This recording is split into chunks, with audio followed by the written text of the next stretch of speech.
Hello friends, आप सभी का अपना YouTube channel the polytechnic classes में स्वागत है। तो आज इस नव वर्ष के नए ईयर में आप सभी को हैप्पी न्यू ईयर।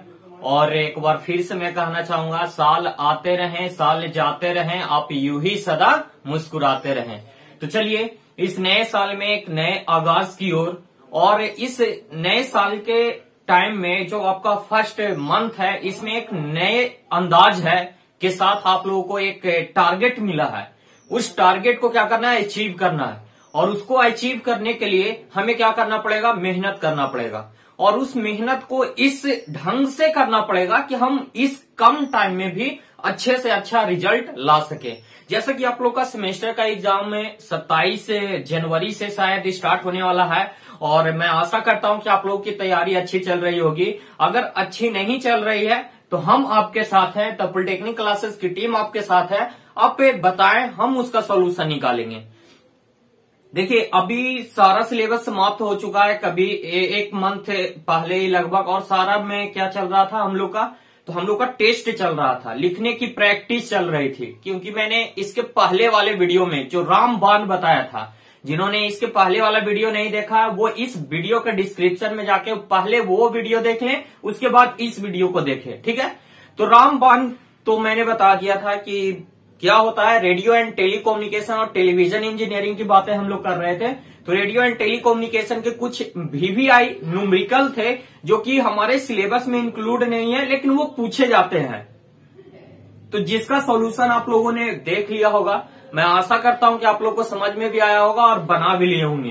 तो जिन्होंने उस मॉड्यूलेशन डिमॉड्यूलेशन वाले सिलेबस को कवर किया, बनाया, कुछ समझ में आया, वो कमेंट जरूर करके बताइएगा कि आपने बनाया या नहीं बनाया, ठीक है। और अगर कोई प्रॉब्लम है तो वो भी कमेंट करके बताइएगा। तो देखिए, ये जो कड़ी है वो आप पे डिपेंड करती है। आप अगर हमारा साथ दोगे तो हम भी आपके साथ कुछ न कुछ करेंगे। जैसे बहुत सारे स्टूडेंट लोग हमारे यहाँ हैं और सारे लोग कुछ न कुछ क्वेश्चन पूछते रहते हैं। उसी तरह से मैं यूट्यूब पे भी जो हमारे साथ जुड़े हुए हैं सारे स्टूडेंट लोग को ये कहना चाहता हूं कि आपको अगर किसी तरह का प्रॉब्लम हो, किसी तरह का दिक्कत हो, तो आप क्वेश्चन जरूर किया कीजिए, ठीक है। कमेंट कीजिए, हम उसका आंसर अगले वीडियो में जरूर देंगे, ठीक है। तो इसी प्रकार से मैं आप लोग को कहना चाहूंगा, एक सोनू कुमार जी हैं जो कि जीपी मधेपुरा से हैं। एक सोनू कुमार जी हैं जो कि जीपी मधेपुरा से हैं। उन्होंने कुछ टेलीविजन इंजीनियरिंग के ऐसे सवाल जो हमारे सिलेबस में हैं या उससे रिलेटेड है और हमेशा एग्जाम में पूछे जाते हैं। जैसे अभी कोरोना का सीजन चल रहा है, आशा करता हूं कि आप सभी ने वैक्सीन लगवा लिया होगा। और वो वैक्सीन तो लगा लिए, लेकिन इस एग्जाम वाला वैक्सीन का क्या इसका आपने तैयारी किया? क्या इसका वैक्सीन लगाया? नहीं लगाया है तो मैं लगाने आ गया हूं वैक्सीन। और ये जो आपको मिल रहा है, ये एक तरह से एक छोटा बच्चा होता है उसके लिए जन्म घूटी के समान, सेम टू सेम उसी तरह से ये एग्जाम टाइम में आपके लिए जन्म घूटी है। इसको घोट जाइए और पी जाइए। कहने मतलब इसका इतना रिवीजन कीजिए और उसको अपने अंदर संभाल लीजिए। क्योंकि ये सवाल जो है ना दोस्तों, ये जो आपको ऊपर में सवाल नजर आ रहा है, व्हाट इज CCIRB सिस्टम, या फिर इसको स्टैंडर्ड भी कहते हैं, ये क्या है? ये क्वेश्चन हमेशा बार बार रिपीट किए हुए हैं। बहुत बहुत धन्यवाद सोनू जी का, जो कि जीपी मधेपुरा के स्टूडेंट है, कि आपने एक सवाल किया। आपके जितने सारे भी सवाल थे उस सवालों का जवाब आपको मैं देने जा रहा हूं। और ये जो क्वेश्चन है, what do you mean SMPS, ये 4 नंबर में दोनों क्वेश्चन एकदम छपा हुआ है। समझिए कि आपके एग्जाम में छपा हुआ है। तो इसको जन्म घूटी की तरह पी जाइए एकदम, समझ रहे हैं ना। तो चलिए इसके आंसर सवाल जवाब पे हम लोग चलते हैं। तो आप लोग को कोई दिक्कत है, तो प्रॉब्लम है, तो आप जरूर कमेंट कीजिए, उस क्वेश्चन को आंसर हम जरूर देंगे, ठीक है। तो चलिए सबसे पहले क्या है हमारा SMPS क्या है, और ये क्या है हमारा what do you mean CCIRB। देखिए, जब मैंने टेलीविजन इंजीनियरिंग का फर्स्ट क्लास लिया था, उसी दिन first day he introduction of television system में मैंने इसका जिक्र किया था। जिस तरह से एक कमिटी है, क्या है CCIRB, एक कमिटी है। CCIR जो है वो इंटरनेशनल रेडियो की कमिटी है, जो क्या डिसाइड करती है, तो वो डिसाइड करती है टेलीविजन स्टैंडर्ड को। जैसे अलग अलग कंट्री जैसे इंडिया जो अडॉप्ट किया है वो यूरोपियन टेलीविजन सिस्टम को अडॉप्ट किया है। यूरोपियन वाले लोग क्या यूज करते हैं, तो वो पाल सिस्टम का यूज करते हैं कलर टेलीविजन के लिए। अमेरिका वाले क्या करते हैं, तो NTSC सिस्टम का यूज करते हैं, और फ्रांस वाले सेकम का यूज करते हैं। तो ये देखिए अलग अलग कंट्री जो है अलग अलग तरह के टेलीविजन स्टैंडर्ड का यूज कर रहा है। तो ये जो अलग अलग स्टैंडर्ड जो है उसको ABCDEF इस तरह से कोड दे दिया गया है। तो ये जो कोडिंग करने का काम कर रहा है वो कौन कर रहा है, तो यही कमेटी कर रहा है। इंटरनेशनल रेडियो कमेटी जो है, यही CCIR जो है, यही कमेटी इसको करने का काम करता है। जैसे मान लिया जाए कोई टेलीविजन स्टैंडर्ड की खोज हुई, तो एक को उसको प्रमाणित किया जाता है आगे, तो उसी प्रमाणित करके करने का जो काम है वो ये इंटरनेशनल कमेटी करती है। ठीक है, तो उसी के आधार पे इसको क्या दे दिया जाता है, नाम दे दिया जाता है। जैसे CCIR-A, CCIR-B, तो उसी प्रकार से ये जो B है हमारा, B जो है कोड, वो इंडियन का कोड है, जो कि इंडियन क्या है, यूरोपियन टेलीविजन सिस्टम को अडॉप्ट किया है। तो वो उसका कोड कितना है, B है, B CCIR-B। B एक कोड है और इसी को एक साथ लिख दिया गया CCIR-B। तो ये हो गया CCIR-B और इसी नाम से ये क्या है, प्रचलित है। चलिए इसमें क्या क्या स्टैंडर्ड टेलीविजन स्टैंडर्ड है और ये कैसे मतलब कि वर्क करता है, इसके बारे में कुछ जानते हैं। इसके कुछ इंपॉर्टेंट टॉपिक है, ये 4 नंबर में आपको हमेशा ये क्वेश्चन पूछा जाता है, तो इसको याद रखिएगा। यहाँ से बहुत सारे ऑब्जेक्टिव क्वेश्चन पूछ लिए जाते हैं, जैसा कि आपको मैं बताने वाला हूं, तो ध्यान दीजिएगा। ठीक है, सबसे पहले है CCIR stand for conjugative committee for international radio. ठीक है, तो ये हो गया CCIR का पूरा नाम, conjugative committee for international radio. ये क्या है, कमेटी है, एक तरह की कमेटी है जो कि ये डिसाइड करती है, क्या डिसाइड करती है, तो टेलीविजन स्टैंडर्ड को डिसाइड करने का काम करती है। कर रहा है CCIR standardization various type of television standard. अलग अलग कंट्री में अलग अलग तरह के टेलीविजन स्टैंडर्ड का यूज किया जाता है, तो इन सभी को एक प्रॉपर स्टैंडर्डाइजेशन देने का काम कौन कर रही है, तो यही CCR conjugative committee of international radio ही काम कर रही है। तो ये कौन कौन से स्टैंडर्ड है, टेलीविजन स्टैंडर्ड, तो देखिए इसको हम लोग नाम दे दिए गए हैं इस कमेटी के द्वारा। A हो गया, B हो गया, C हो गया, डॉट N तक नाम है। अलग अलग तरह के कंट्री, अलग अलग तरह के कोड उसको मिला हुआ है CCIR के तरफ से। तो इसी तरह से ये जो है टेलीविजन स्टैंडर्ड B, ये जो B है CCIR-B, ये क्या है, वेरी पॉपुलर, बहुत ही ज्यादा फेमस है। किस नाम से, तो CCIR-B के नाम से, और इसी के बारे में हम लोग को जाना है। और ये कहाँ यूज हो रहा है, तो which is used in India, India में ये यूज हो रहा है। ठीक है, और इंडिया में यूज हो रहा है तो इसके तहत क्या क्या स्पेसिफिकेशन है, क्या क्या कैरेक्टरिस्टिक्स है जो कि हमारे टेलीविजन इंजीनियरिंग में यूज किए जाते हैं। तो हम लोगों ने टेलीविजन इंजीनियरिंग पढ़ा, इसमें Indian television monochrome television system में पढ़ा, तो उसमें हम लोगों ने बहुत तरह के चीजें देखे। जैसे हमारा जो वीडियो सिग्नल होता है उसके लिए एम्पलीट्यूड मॉड्यूलेशन का इस्तेमाल होता है सेंड करने के लिए ट्रांसमीटर में, और जो हमारा साउंड वाला सिग्नल होता है उसके लिए फ्रीक्वेंसी मॉड्यूलेशन का इस्तेमाल होता है। इसमें क्या होते हैं, तो 25 फ्रेम पर सेकेंड का फ्रेम फ्रीक्वेंसी होता है, और फील्ड फ्रीक्वेंसी कितना होता है, तो 50 फील्ड पर सेकेंड होता है। तो ये सारी ये सब क्या है, ये क्यों 50 ही क्यों होना चाहिए, 25 ही क्यों होना चाहिए, किसी पिक्चर का स्कैनिंग लाइन 625 ही क्यों होना चाहिए, तो यही सारा स्पेसिफिकेशन कौन करता है, तो यही CCIR करता है। और इसी को हम लोग क्या कहते हैं, तो CCIR-B लिखा हुआ है, तो इसका मतलब कि इंडियन वाला का पूछ रहा है। तो इंडिया वाले का देखिए CCIR-B के अकॉर्डिंग हम लोग देखते हैं कुछ वीडियो कैरेक्टरिस्टिक्स के बारे में और इसके बारे में जानते हैं। ये दोस्तों 4 नंबर में क्वेश्चन आता है, और यहां से क्वेश्चन ये जो पॉइंट आपको देखने को मिल रहा है, यहां से ये सारे पॉइंट्स आपको ऑब्जेक्टिव क्वेश्चन में देखने को मिल जाते हैं। तो इसलिए आप लोग इसको ध्यान से रखिएगा, ये क्वेश्चन बहुत इंपॉर्टेंट है टेलीविजन इंजीनियरिंग में, बार बार कह रहा हूं। 4 नंबर में इस तरह से पूछ देगा, या फिर आपको 4 ऑब्जेक्टिव के रूप में ये सारे पॉइंट्स आपको मिल जाएंगे, और ये मिलते हैं। आपने प्रीवियस ईयर क्वेश्चन सोल्व किया होगा, तो ये क्वेश्चन आपको मिलते हैं। ठीक है, तो इसको आप लोग जरूर ध्यान दीजिएगा। तो देखिए सबसे पहला वीडियो कैरेक्टरिस्टिक्स में क्या कह रहा है, ये मोनोक्रोम टेलीविजन सिस्टम में हम लोग को जो इंडिया है वो CCIR-B का इस्तेमाल करती है। इसके अंतर्गत वीडियो की कुछ कैरेक्टरिस्टिक्स है उसके बारे में जानते हैं।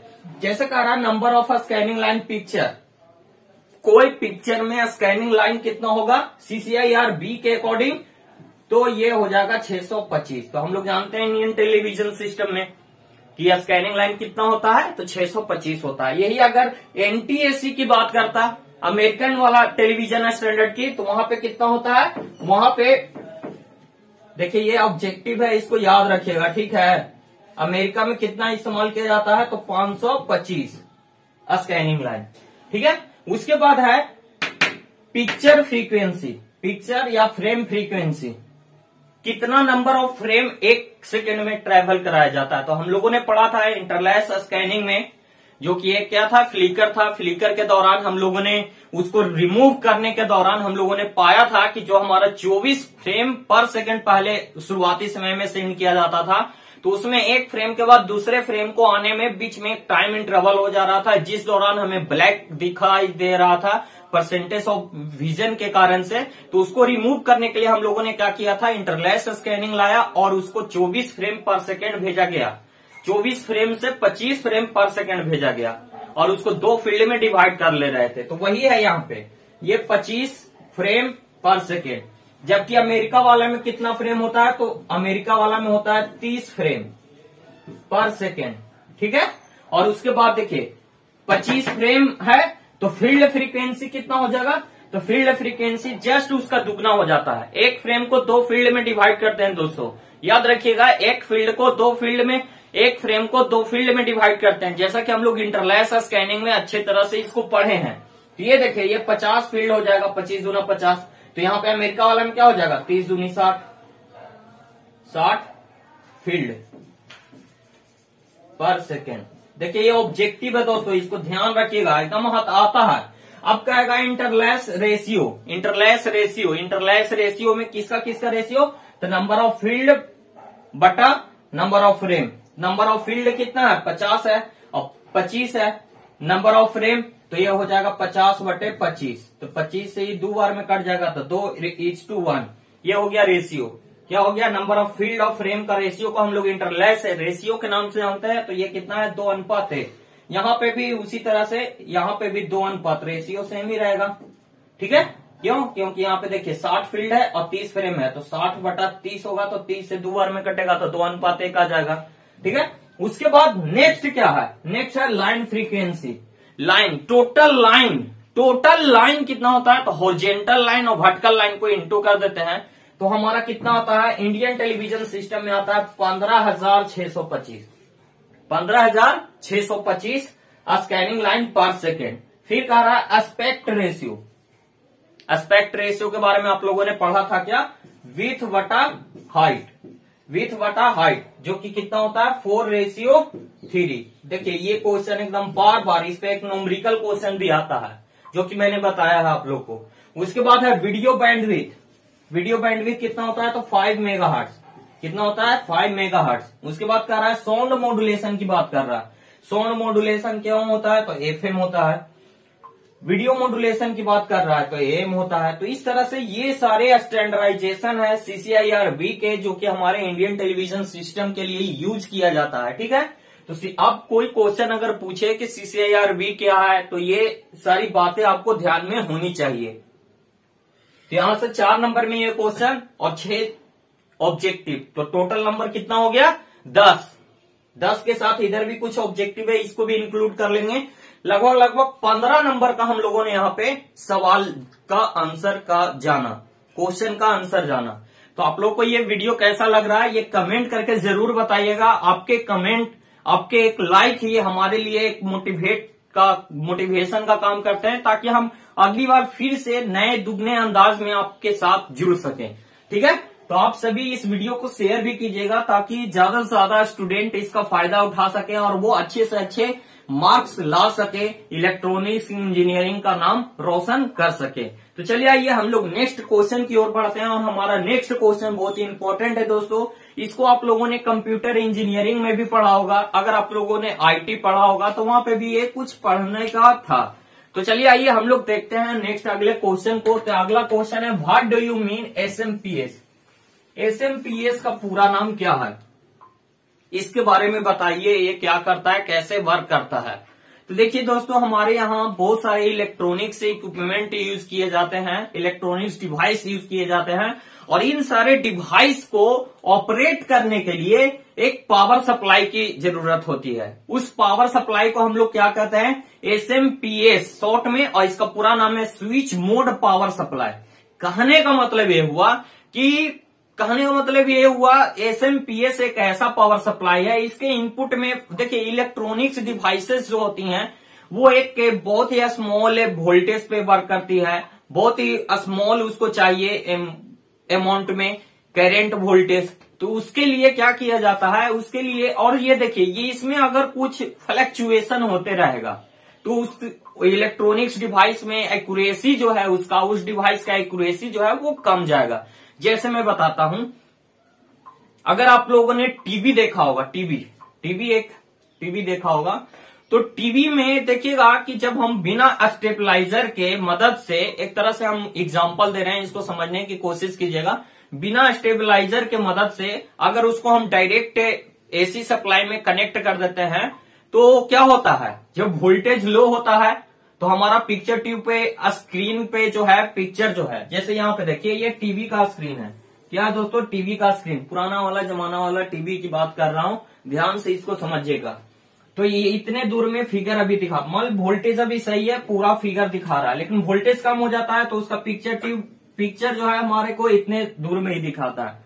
तो समझ रहे हैं, कहने का मतलब इनपुट में अगर वोल्टेज करंट का फ्लक्चुएशन हो रहा है, घट रहा है, बढ़ रहा है, तो आउटपुट जो है हमारा डिस्टर्ब हो रहा है, और इसी आउटपुट को डिस्टर्ब ना हो इसीलिए हम लोग क्या कर दिए हैं, तो एसएमपीएस लाए हैं, स्विच मोड पावर सप्लाई, कि इनपुट आउटपुट में फ्लक्चुएशन हो पर आउटपुट में जो हमको इलेक्ट्रॉनिक्स डिवाइस को देना है, जो हमारे लोड में लगा हुआ है, उस डिवाइस को क्या मिले, एक सेम, मतलब कि सेम वोल्टेज का, सेम करंट का उसको पावर सप्लाई मिले, ताकि वो डिवाइस है जो कि एक्यूरेसी पे, अपने हाई एक्यूरेसी पे वर्क कर सके। ठीक है, तो आप लोग समझ रहे होंगे। चलिए आइए इसके बारे में डिटेल में जानते हैं कि एसएमपीएस क्या होता है और ये कैसे वर्क करता है। तो चलिए, एसएमपीएस का पूरा नाम क्या है, तो इसको हम लोग स्विच्ड मोड पावर सप्लाई कहते हैं। देखिए कहीं कहीं पे आपको देखने में थोड़ा सा कंफ्यूजन होगा, इस स्विच्ड के जगह पे स्विच लिखा हुआ होगा, सिर्फ स्विच लिखा हुआ मिलेगा या फिर स्विचिंग मिलेगा।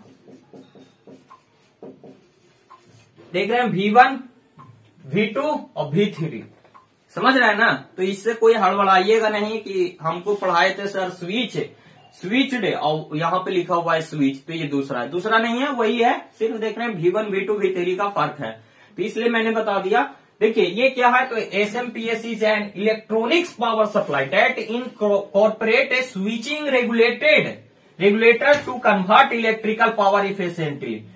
कहने का मतलब इलेक्ट्रॉनिक्स डिवाइस को जितना वोल्टेज की जरूरत है, जितना चाहिए उसको सिर्फ उतना ही मिलेगा। किसके द्वारा, तो ये इलेक्ट्रॉनिक्स रेगुलेटर की तरह वर्क कर रहा है, जो कि उसको कन्वर्ट करता है, जितना उसको चाहिए इनपुट में इलेक्ट्रॉनिक्स डिवाइस को उतना ही प्रोवाइड कराने का काम करता है। तो इसी को हम लोग क्या कहते हैं, SMPS switch mode power supply. अब देखिए इसको हम लोग समझते हैं एक ब्लॉक डायग्राम से। ये कैसा पावर सप्लाई है दोस्तों, तो डीसी पावर सप्लाई है। कहने का मतलब इसको इनपुट में हम एसी देंगे तो आउटपुट में हमको कैसा मिलेगा, डीसी पावर सप्लाई मिलेगा। ठीक है, ऐसे ही तरह से हम लोग एसी पावर सप्लाई भी होता है। ठीक है, तो हम लोग एक एग्जाम्पल के तौर पे, उदाहरण के तौर पे क्या ले रहे हैं, डीसी पावर सप्लाई का ब्लॉक डायग्राम, और इसको जानते हैं, इसका हम लोग कहाँ यूज करते हैं, इसके बारे में समझते हैं।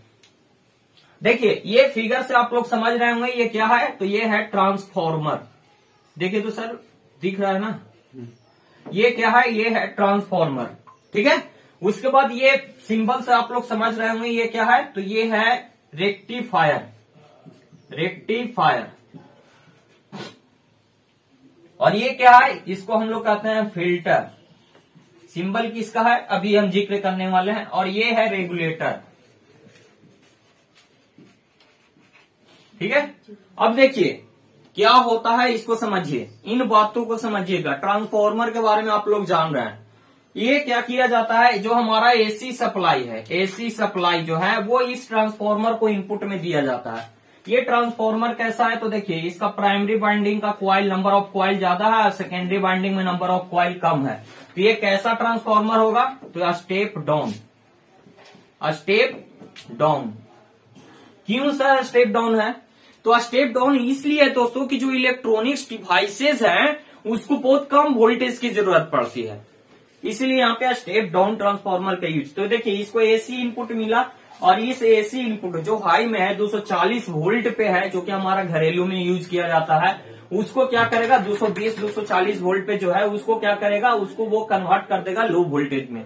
और उसको किसको इनपुट दे रहा है, तो इस डायोड को दे रहा है। डायोड ये क्या है, सेमीकंडक्टर डायोड, इसी को कहते हैं क्रिस्टल डायोड, इसी को कहते हैं। और इसका हम लोग यूज करते हैं रेक्टिफायर की तरह, रेक्टिफायर की तरह, समझ रहे हैं, इसलिए इसको हम लोग रेक्टिफायर भी कहते हैं। रेक्टिफायर क्या करता है दोस्तों, तो ये एसी से डीसी में कन्वर्ट करने का काम करता है, एसी सिग्नल को डीसी सिग्नल में कन्वर्ट कर देता है। तो देखिए यहाँ पे इससे आउटपुट जो मिलेगा वो सिग्नल कुछ इस तरह के होगा, लेकिन इसमें जो सिग्नल मिलेगा वो इस तरह का होगा, पल्सिएटिंग डीसी, प्योर डीसी नहीं, पल्सिएटिंग डीसी। कहने का मतलब इसमें एसी का भी कुछ पार्ट होगा।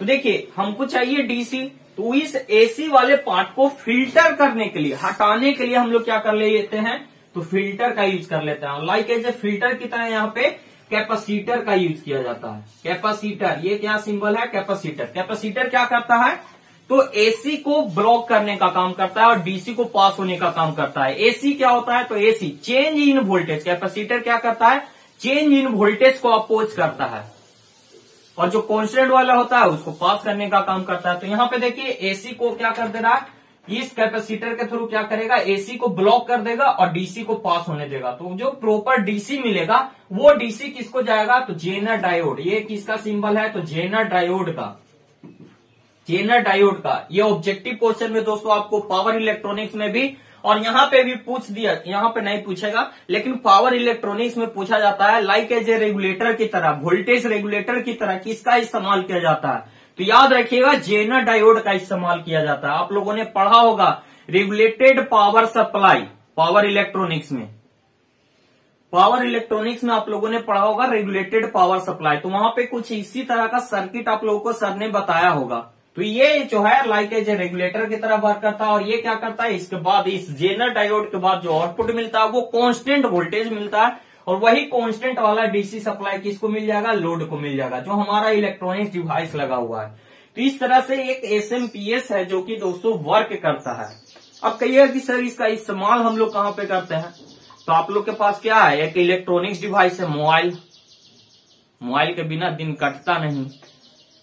तो समझ रहे हैं ना, समझ रहे हैं, जैसे मानव को भूख लगता है तो खाना का जरूरत पड़ता है, मोबाइल को भी भूख लगता है तो उसको इलेक्ट्रिक करंट से तुरंत चार्जर लगा देते हैं। तो वो जो चार्जर लगाते हैं दोस्तों उसमें क्या है, एसएमपीएस है, मोबाइल फोन चार्जर में, ठीक है। उसके बाद क्या कर रहा है, एसी है, आपका बैटरी क्या है, डीसी बैटरी होता है, उसको डीसी में कन्वर्ट करने का काम करता है, तो वो इसका इस्तेमाल करता है। उसके बाद है पर्सनल उसके बाद क्या है, पर्सनल कंप्यूटर है, पर्सनल कंप्यूटर के बाद है सीसीटीवी, और उसके बाद मशीन टूल्स। इंडस्ट्रीज में बहुत सारे ऐसे डिवाइसेस हैं, इलेक्ट्रॉनिक्स डिवाइसेस, जिसका हम लोग इस्तेमाल कर लेते हैं एसएमपीएस के मदद से। तो इस तरह से हम लोगों ने 2 क्वेश्चन का सॉल्यूशन देखा। अब चलिए हम लोग नेक्स्ट क्वेश्चन पे चलते हैं।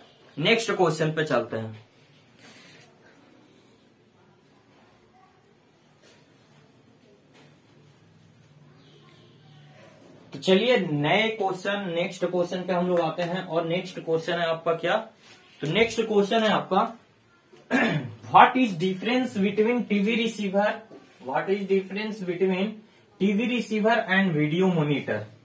और उसके बाद एक अगला क्वेश्चन क्या है, तो अगला क्वेश्चन है discuss the preference of FM over the AM audio system in television system. ये तो क्वेश्चन है, बहुत इंपॉर्टेंट क्वेश्चन है टेलीविजन इंजीनियरिंग से, और ये क्वेश्चन हमेशा बार बार रिपीट होते हैं। जैसे कि आप लोगों ने देखा, इसके पहले वाला जो क्वेश्चन था SMPS था, और एक CCIRB, वो भी 4 नंबर में पूछा जाता है, ये भी 4 नंबर में क्वेश्चन पूछे जाते हैं। ये क्वेश्चन जो है ये 6 नंबर में भी पूछ लिया जाता है, 4 नंबर में भी पूछ लिया जाता है। इस पे थोड़ा सा ध्यान दीजिएगा। और ये क्वेश्चन जो है मॉनिटर डिफरेंस लिखने के लिए, ये भी 4 नंबर में पूछ लिया जाता है। बहुत इंपॉर्टेंट दोनों क्वेश्चन है। इसका सोल्यूशन जानने से पहले मैं आप लोगों को बता दूं एग्जाम वैक्सीन के बारे में। Exam vaccine the polytechnic classes की पूरी टीम आपके लिए तैयार है एग्जाम वैक्सीन के लिए, जो कि ओनली इलेक्ट्रॉनिक्स स्टूडेंट के लिए है। तो इसके लिए हम लोगों ने एक द पॉलिटेक्निक क्लासेस के में ऑफलाइन क्लासेस में आप लोग के लिए एग्जाम वैक्सीन प्रोग्राम रखा गया है। उस प्रोग्राम का नाम है एग्जाम से पहले एग्जाम।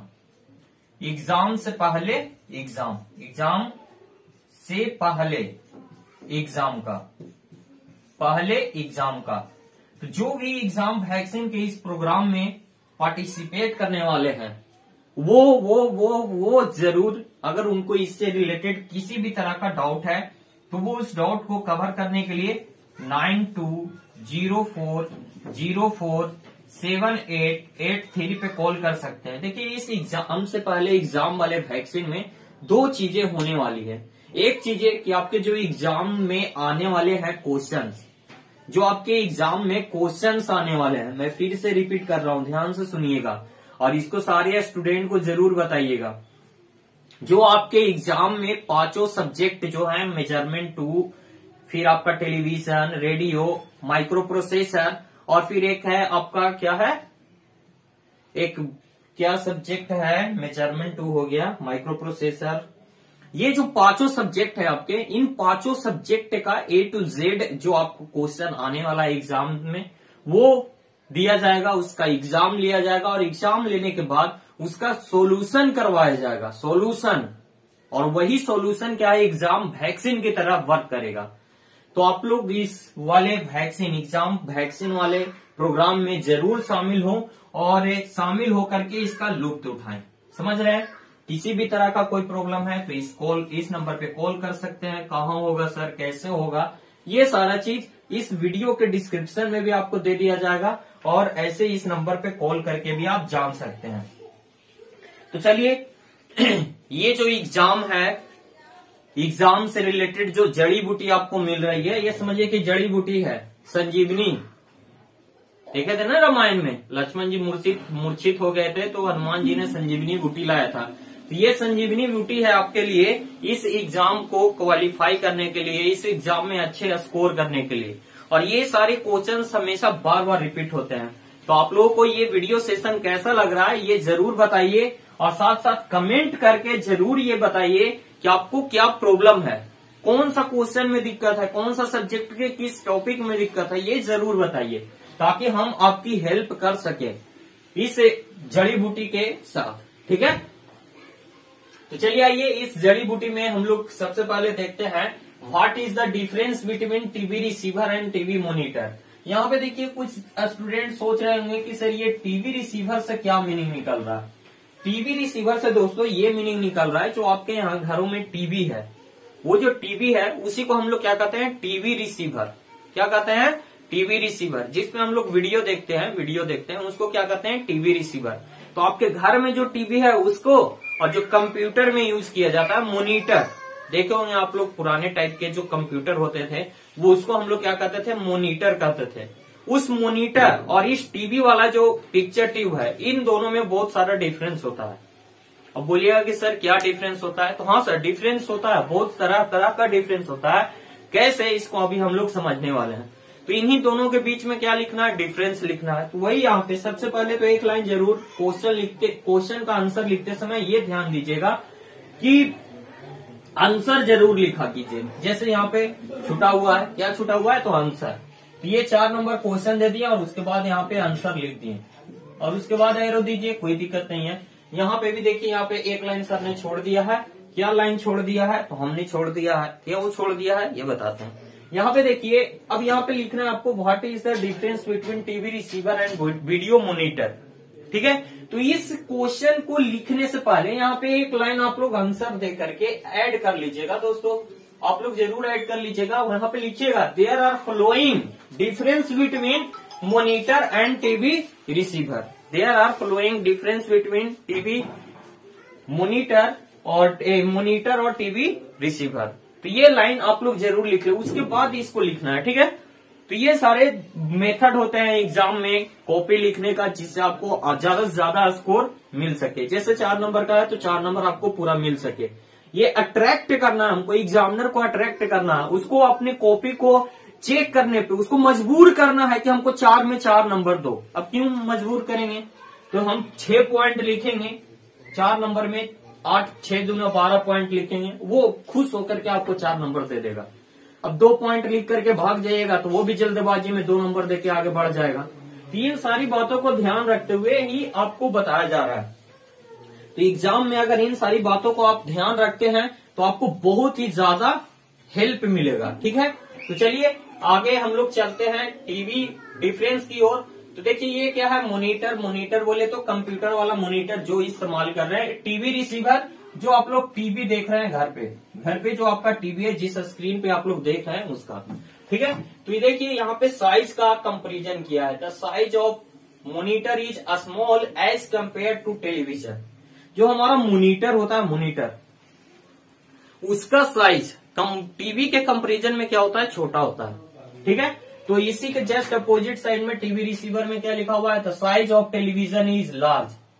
किसके कंपैरिजन में, तो मॉनिटर से हम लोग कंपैरिजन कर रहे हैं, इन दोनों के बीच डिफरेंस।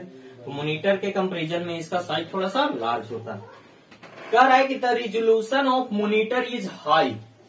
देखिए कंप्यूटर वाला जो होता है, कंप्यूटर का जो रिजोल्यूशन होता है वो हाई होता है। आप कहिए सर रिजोल्यूशन कौन बाप का नाम है, तो है पढ़ाए हैं रेजोल्यूशन, पढ़ाए ना। रेजोल्यूशन क्या होता है, resolution is ability to see fine detail of picture. किसी पिक्चर के फाइन से फाइन डिटेल को देखने की एबिलिटी को ही हम लोग क्या कहते हैं, रेजोल्यूशन कहते हैं। और रिजोल्यूशन वाले में एक इस पे बेस्ड 8 नंबर का न्यूमेरिकल जो आपको एग्जाम में पूछा जाता है वो भी बताए हैं, ठीक है। तो चलिए, तो इसका रिजोल्यूशन क्या होता है, मॉनिटर वाले का रिजोल्यूशन क्या होता है, हाई होता है, जबकि टीवी का लो होता है। किसके कंपेरिजन में, तो मॉनिटर के कंपेरिजन में, ठीक है। उसके बाद है image lagging in monitor is less. देखिए इमेज लैगिंग का जो प्रॉब्लम होता है मॉनिटर में कम होता है, किसके कंपेरिजन में, तो टीवी वाले रिसीवर के कंपेरिजन में, और इसमें थोड़ा सा ज्यादा होता है, ठीक है। कह रहा है कि the viewing angle of A monitor is approx 110 degree. जो हमारा व्यूइंग एंगल, रिजोल्यूशन का जब न्यूमेरिकल बता रहे थे तो वहां पे हम लोगों ने देखा था व्यूइंग एंगल के बारे में। तो ये जो होता है वो किसके अप्रोक्स होता है, 110 डिग्री के अप्रोक्स होता है मॉनिटर के लिए, जबकि इसमें क्या होता है, व्यूइंग एंगल 160 डिग्री के अराउंड होता है। The viewing angle of a television is around 160 degree. उसके बाद कह रहा है there are more number of input jacks in a monitor to connect more devices. देखिए पेरिफेरल डिवाइसेस होते हैं दोस्तों, आप लोगों ने कंप्यूटर पढ़ा होगा, आईटी पढ़ा होगा, तो वहां पे आप लोग देखते हैं कंप्यूटर के साथ बहुत सारे पेरिफेरल डिवाइसेस को हम लोग कनेक्ट कर सकते हैं। तो उसको कनेक्ट करने के लिए जैक की आवश्यकता पड़ेगी, जिसमें हम डाटा केबल के थ्रू उसको कनेक्ट करते हैं। जैसे कंप्यूटर के थ्रू आप स्पीकर को भी कनेक्ट कर सकते हैं, कंप्यूटर के थ्रू प्रिंटर को भी कनेक्ट कर सकते हैं, कंप्यूटर के थ्रू आप दूसरे और भी सारे डिवाइसेस को कनेक्ट कर सकते हैं, जैसे ईयरफोन हो गया, हेडफोन हो गया, ये सारी चीजें। तो इसके लिए आपको क्या होगा, मोर नंबर ऑफ जैक्स की आवश्यकता पड़ेगी क्या, जबकि टेलीविजन में इस तरह का कोई फैसिलिटी नहीं होता है। तो इसमें नंबर ऑफ जैक्स जो होते हैं वो क्या होता है, there are less number of input jacks. उसके बाद कह रहा है मॉनिटर। मॉनिटर में किसी तरह का ट्यूनर का आवश्यकता नहीं पड़ता है, ट्यूनर का कोई आवश्यकता। कह रहा है monitor do not have a tuner. Tuner क्या, कोई भी आवश्यकता नहीं पड़ता है। ट्यूनर क्या होता है आप लोगों ने पढ़ा है, जिसके मदद से हम लोग चैनल का सिलेक्शन करने का काम करते हैं। जबकि यहाँ पे टेलीविजन सिस्टम में क्या होता है, एक ट्यूनर होता है। मोस्ट इंपोर्टेंट टॉपिक है ये, एलिमेंट है टीवी रिसीवर का, तो ट्यूनर होता है। तो ये सारा प्रोसेस हो गया, ये सारा डिफरेंस हो गया क्या, टीवी रिसीवर में और मॉनिटर में। चलिए इसके साथ आपको ये वीडियो कैसा लग रहा है ये कमेंट जरूर करेंगे, और जो भी प्रॉब्लम आपको हो रहे हैं, जिस क्वेश्चन में हो रहे हैं, वो कमेंट जरूर करेंगे। उसका सॉल्यूशन हम लोग नेक्स्ट आने वाले वीडियो में जानेंगे। और ये जो वैक्सीन का प्रोग्राम है, फिर से मैं कह रहा हूं, ये जो एग्जाम स्पेशल जो आप लोग को एग्जाम वैक्सीन का प्रोग्राम है, जो कि द पॉलिटेक्निक क्लासेस के प्रांगण में होने वाला है, एग्जाम से पहले एग्जाम, जो कि आपके लिए एक वैक्सीन प्रोग्राम है। इसमें आपको जितना सारा, जिस तरह से जो भी है, वो सारा चीज आपको वैक्सीन के रूप में दे दिया जाएगा, जो कि आप एग्जाम में जाओगे तो उससे प्रोटेस्ट कर सकते हो। उस 3 घंटे के टाइम ड्यूरेशन में, चाहे वो रेडियो हो, टीवी हो, या मेजरमेंट हो, या माइक्रो प्रोसेसर हो, या फिर पावर इलेक्ट्रॉनिक्स हो, इन सारे के 3 घंटे के प्रोग्राम के दौरान आप जाओगे तो उस क्वेश्चन से, जो आपका कोरोना वायरस की तरह है, उससे आप क्या करोगे, 3 घंटे तक सुरक्षित रहोगे, एक वातावरण बनाओगे और अपने कॉपी पे पेन से सारे क्वेश्चन का जवाब लिख करके आओगे और कोरोना को मार भगाओगे। तो ये जो वैक्सीन का प्रोग्राम है, वो एग्जाम से पहले एग्जाम, इससे रिलेटेड किसी भी तरह का प्रॉब्लम हो रहा है तो इस 9204047883 पे जरूर संपर्क कर सकते हैं, या फिर किसी तरह का कोई क्वेश्चन है तो आप इस नंबर पे सेंड कर सकते हैं।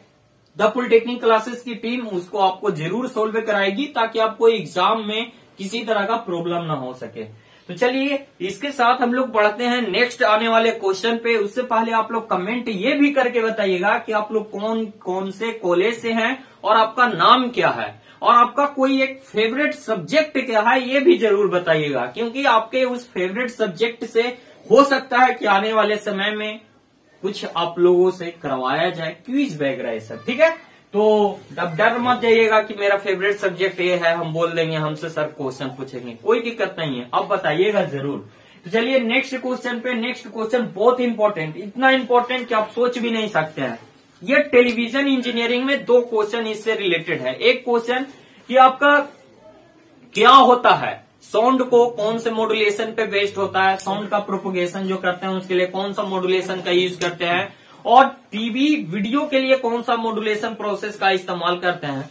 तो हम लोगों ने अभी अभी देखा CCIRB में, देखे ना, अभी CCIRB का जो टेबल था, उस टेबल में क्या था, पिक्चर के लिए हम लोग एम्पलीट्यूड मॉड्यूलेशन का इस्तेमाल कर रहे थे, जबकि साउंड के लिए फ्रीक्वेंसी मॉड्यूलेशन का इस्तेमाल कर रहे थे। तो देखिए, कुछ स्टोरी मैं आप लोग को बताना चाहता हूं, इस स्टोरी को याद रखिएगा, इससे आपको बहुत हेल्प मिलेगा। इसको आप एग्जाम्पल के तौर पे इस क्वेश्चन में ऐड भी कर सकते हैं, अगर ये 6 नंबर में क्वेश्चन पूछता है तो। क्या होता है तो बताते हैं। आप लोगों ने रेडियो जरूर सुना होगा, रेडियो जरूर सुना होगा कि नहीं। जैसे रेडियो में क्या होता था, साउंड को हम लोग सुनते थे, तो उसमें क्या होता था, एक लोकल स्टेशन होता है। जैसे हम गया के निवासी हैं तो हमारा एक लोकल स्टेशन होगा क्या, पटना जो है हमारा लोकल स्टेशन, या फिर सासाराम के आप हैं तो सासाराम स्टेशन, ऐसे करके होता है लोकल स्टेशन, जो कि किस पे बेस्ड होता है, ये कम दूरी के लिए वर्क करता है। आप उसके इलाके में गया में है तो गया स्टेशन आपके गए तक का ही सुनाई देगा, तो वो जो है वो लो, मतलब कि कम डिस्टेंस के लिए होता है। तो उसके लिए हम लोग यूज कर लेते हैं एम्पलीट्यूड मॉड्यूलेशन का, एम्पलीट्यूड मॉड्यूलेशन प्रोसेस का। जबकि एक फ्रीक्वेंसी मॉड्यूलेशन होता है जिसको हम लोग कहते हैं रेडियो मिर्ची, FM पे है, चाहे विविध भारती हो गया, वो क्या है, FM पे है। तो ये सारा जो है वो फ्रीक्वेंसी मॉड्यूलेशन बेस्ड है। तो जो FM फ्रीक्वेंसी वाला होता है, जो आपका रेडियो मिर्ची होता है, उसपे देखते हैं बिजली कड़के चाहे बादल गरजे, कोई दिक्कत नहीं, आराम से सॉन्ग सुन रहा है का, तो मेरी सपनों की रानी कब आएगी तू, एकदम रुत ये वाला गाना सुन रहे हैं। जबकि वही अगर आप पटना चैनल के थ्रू आप रेडियो का कमेंट्री सुन रहे हैं, मान लीजिए कोई मैच हो रहा है आपका दक्षिण अफ्रीका इंडिया के बीच में, टेस्ट का आप लोग कमेंट्री सुन रहे हैं, तो पता चला कि रेडियो ले कर रहे हैं तनिषा, तो हाँ, और ये अगली गेंद लीजिए, फिर साइंस सुनाई देने लगा, फिर तनिषा इसे कर रहे हैं तो तनिषा सुनाई दे रहा है। इतना ज्यादा दिक्कत होता है कि वो रेडियो जो सुनते थे बचपन में हम लोग, उसी को जान सकते हैं, वही जान सकते हैं कि किस तरह से मैच का कमेंट्री सुनते थे। तो ये सारा चीज है। तो ये देखिए किसके कारण, देखिए एम्पलीट्यूड मॉड्यूलेशन पे नॉइज का जो है ना प्रभाव बहुत ज्यादा होता है, किसके कंपैरिजन में, FM के कंपैरिजन में। तो इसीलिए हम लोग क्या कर लेते हैं, साउंड के लिए क्या कर लेते हैं, तो फ्रीक्वेंसी मॉड्यूलेशन का इस्तेमाल कर लेते हैं। फ्रीक्वेंसी मॉड्यूलेशन का इस्तेमाल कर लेते हैं। और एक और एग्जांपल आपको देता हूं। जब बचपन में आप लोग क्या करते थे, टीवी देखते थे, ब्लैक एंड व्हाइट टीवी, जिसमें क्या तो झिलमिलाहट सिर्फ मच्छर की तरह दिखाई दे रहा है, तनी मनी नजर आ रहा है, कोई खिलाड़ी ऐसे दौड़ते हुए जा रहा है, कोई बैट्समैन ऐसे बैट चला रहा है, और बॉल किधर जा रहा है वो तो दिखवे नहीं करता था।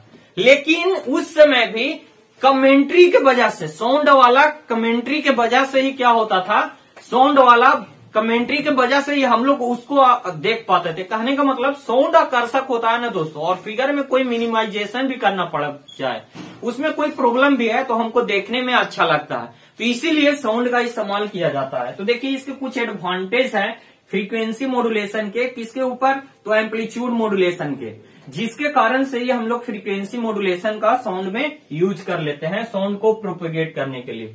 तो देखिए कह रहा है कि there are flowing advantage of FM so that prefer या preference of FM over AM audio system in TV. Audio system के लिए एम्पलीट्यूड मॉड्यूलेशन का इस्तेमाल ना करके हम लोग फ्रीक्वेंसी मॉड्यूलेशन का इस्तेमाल कर लेते हैं। तो क्या क्या प्रेफरेंस है, तो देखते हैं कुछ एडवांटेज है, क्या क्या एडवांटेज है। तो पहला है कि all the transmitted power in FM is useful while in AM most of the transmitted power in carrier which contain no information. अब देखिए आ गई बात 4th सेमेस्टर का बेसिक जो आपका एम्पलीट्यूड मॉड्यूलेशन फ्रीक्वेंसी मॉड्यूलेशन है, जो कि मैंने इसके पहले वाले वीडियो में आप लोग को बताया था, क्या रामबाण वाले वीडियो में, कि एम्पलीट्यूड मॉड्यूलेशन और फ्रीक्वेंसी मॉड्यूलेशन पढ़ लीजिएगा, वहां से न्यूमेरिकल बहुत ज्यादा पूछा जाता है। अब उसका कॉन्सेप्ट यहाँ पे आ रहा है, देखिए समझिएगा इस बातों को। जिन्होंने वो वीडियो देखा होगा, वो देखे होंगे तो आप लोगों को उसके डिस्क्रिप्शन में उन सारे मॉड्यूलेशन डिमॉड्यूलेशन से रिलेटेड थ्योरी और जो आपके एग्जाम में पूछे जाते हैं न्यूमेरिकल, उसका सोल्यूशन आपको मिल गया होगा। जो नहीं देखे हैं इस वीडियो के डिस्क्रिप्शन में लिंक है, आप लोग देख सकते हैं, ठीक है। तो देखिए क्या होता है, ये जो हमारा एम्पलीट्यूड मॉड्यूलेशन का जो होता है, उसमें जो कैरियर सिग्नल होता है वो ज्यादा लार्ज पावर में होता है, और वो कैरियर सिग्नल हमारे लिए किसी तरह का काम का नहीं, क्योंकि उस कैरियर सिग्नल में किसी भी तरह का इंफॉर्मेशन नहीं होता है। तो ये एक एडवांटेज है, उसमें हमारा झूठ का पावर है जो कि लॉस हो जाता है, जो हमारा पावर है वो लॉस हो जाता है। जबकि एम्पलीट्यूड फ्रीक्वेंसी मॉड्यूलेशन में ऐसा नहीं होता है, ये हमारे लिए क्या है, यूजफुल है। तो ये हो गया फर्स्ट वाला। अब कह रहा है कि दूसरा नॉइज के बारे में, दूसरा क्या है, noise in FM is less than am.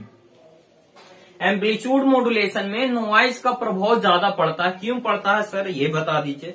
तो ये इसलिए पड़ता है दोस्तों, क्योंकि एम्पलीट्यूड मॉड्यूलेशन में जो वेरिएशन होता है वो किसका वेरिएशन होता है, एम्पलीट्यूड का, और फ्रीक्वेंसी कांस्टेंट रहता है, और एम्पलीट्यूड के वेरिएशन होता है। जबकि ये जितने सारे भी नॉइज हो रहे हैं, जो आपके नॉइज हैं, वो सारे भी एम्पलीट्यूड वेरिएशन में ही वर्क करते हैं, जिसके कारण से उसका प्रभाव इस एम्पलीट्यूड मॉड्यूलेशन पे पड़ जाता है। जबकि फ्रीक्वेंसी मॉड्यूलेशन में एम्पलीट्यूड कांस्टेंट रहता है और फ्रीक्वेंसी का वेरिएशन होता है। तो वो जो नॉइज है वो एम्पलीट्यूड का वेरिएशन हो नहीं रहा है, तो इस पे इफेक्ट नहीं डाल पाता है। तो इस तरह से उसमें लेस नॉइज होता है। तो ये हो गया इन FM amplitude is constant but AM amplitude is changed so that noise more affected in AM। ठीक कह रहा है। थर्ड क्या है, तो the noise of FM can be further reduce by increasing the deviation which is not in AM। AM में noise को reduce करने का कोई प्रोसेस नहीं अपनाया जाता है, जबकि FM में हम लोग फ्रीक्वेंसी डेविएशन को इंक्रीज करा के इसमें नॉइज को हम लोग डिक्रीज करा सकते हैं। चौथा क्या है, in FM if there are 2 or more signal received at a same frequency। Frequency modulation में एक और क्या है कि एक ही कैरियर पे एक से अधिक सिग्नल को हम लोग क्या कर सकते हैं, रिसीव कर सकते हैं, ट्रांसमिट कर सकते हैं। ये एक मोस्ट इंपॉर्टेंट है। फिर कह रहा है कि FM broadcast operate in the upper frequency VHF और UHF रेंज में हमारा ये वर्क करता है, जो कि नॉइज इफेक्ट इस पे मिनिमम होता है, जिसके कारण से। अब एक और क्वेश्चन कर रहा है, in FM radiated power required for comparison AM. FM में जो हमारा रेडिएटेड पावर इस्तेमाल होता है, कहने का मतलब उसमें जो पावर का रिक्वायरमेंट होता है वो लेस होता है, किसके कंपैरिजन में, तो एम्पलीट्यूड मॉड्यूलेशन के कंपैरिजन में। तो इसके लिए भी इसका हम लोग इस्तेमाल कर लेते हैं। तो एग्जाम्पल मैंने जो बताया उसको आप इसमें इंक्लूड कर सकते हैं, अगर ये क्वेश्चन 6 मार्क्स में पूछा जाता है तो। तो जाते जाते मैं एक बार फिर से आप लोग को कहना चाहता हूं कि जो भी आप लोग को डाउट है, जिस तरह का भी प्रॉब्लम है, उसको कमेंट करके जरूर बताइएगा और इस वीडियो को ज्यादा से ज्यादा स्टूडेंट के पास शेयर कीजिए ताकि उन सभी को इसका लाभ हो सके। और जो भी प्रॉब्लम है उसको कमेंट कीजिए, हम लोग आने वाले नेक्स्ट वीडियो में उसका सॉल्यूशन देखेंगे। और जिस तरह से ये सोनू कुमार जेपी माधुपुरा के जो छात्र हैं, इन्होंने अपना क्वेश्चन हमारे साथ शेयर किया, आप भी शेयर कर सकते हैं ताकि हम आपका हेल्प कर सकें। और एक और बात, जो एग्जाम वैक्सीन है, एग्जाम के पहले एग्जाम, इससे रिलेटेड और भी जानकारी जानने के लिए आप इस वीडियो के डिस्क्रिप्शन में देख सकते हैं। वहां पे आपको एक वीडियो मिल जाएगा जहां पे फुल डिटेल है कि क्या होने वाला है, कैसे होने वाला है। तो चलिए मिलेंगे नेक्स्ट वीडियो में नेक्स्ट अपडेट के साथ। तो बने रहे द पॉलिटेक्निक क्लासेस के साथ।